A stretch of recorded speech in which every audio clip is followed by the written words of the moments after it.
कृष्ण से पहले इसलिए लिया जाता है राधा का नाम। भगवान श्री कृष्ण के नाम से पहले हमेशा भगवती राधा का नाम लिया जाता है।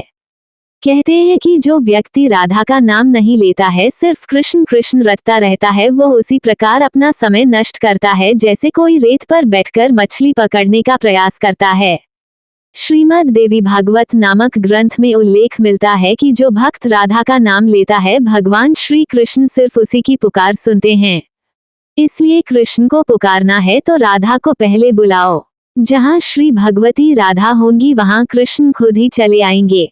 पुराणों के अनुसार भगवान कृष्ण स्वयं कहते हैं कि राधा उनकी आत्मा है, वह राधा में और राधा उनमें बसती है। कृष्ण को पसंद है कि लोग भले ही उनका नाम नहीं ले, लेकिन राधा का नाम जपते रहें। इस नाम को सुनकर भगवान श्री कृष्ण अति प्रसन्न हो जाते हैं। इसका उल्लेख श्री कृष्ण जी ने नारद से किया है। इस संदर्भ में कथा है कि व्यास मुनि के पुत्र शुकदेव जी तोता बनकर राधा के महल में रहने लगे। शुकदेव जी हमेशा राधा राधा रटा करते थे। एक दिन राधा ने शुकदेव जी से कहा कि अब से तुम सिर्फ कृष्ण कृष्ण नाम जपा करो। शुकदेव जी ऐसा ही करने लगे। इन्हें देखकर दूसरे तोता भी कृष्ण कृष्ण बोलने लगे। राधा की सखी सहेलियों पर भी कृष्ण नाम का असर होने लगा। पूरा नगर कृष्णमय हो गया, कोई राधा का नाम नहीं लेता था। एक दिन कृष्ण उदास भाव से राधा से मिलने जा रहे थे। राधा कृष्ण की प्रतीक्षा कर रही थी। तभी नारद जी बीच आ गए।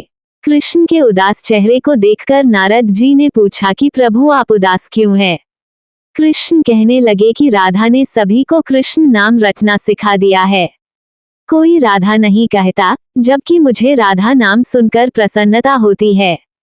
कृष्ण के ऐसे वचन सुनकर राधा की आंखें भर आईं। महल लौटकर राधा ने शुकदेव जी से कहा कि अब से आप राधा राधा ही जपा कीजिए। उस समय से ही राधा का नाम पहले आता है, फिर कृष्ण का। राधा कृष्ण की तरह सीता का नाम भी राम से पहले लिया जाता है। असल में राम और कृष्ण दोनों ही एक हैं और राधा एवं सीता भी एक हैं। ये हमेशा नित्य और शाश्वत हैं, क्योंकि यही लक्ष्मी और नारायण रूप से संसार का पालन करते हैं। नारायण लक्ष्मी से अगाध प्रेम करते हैं।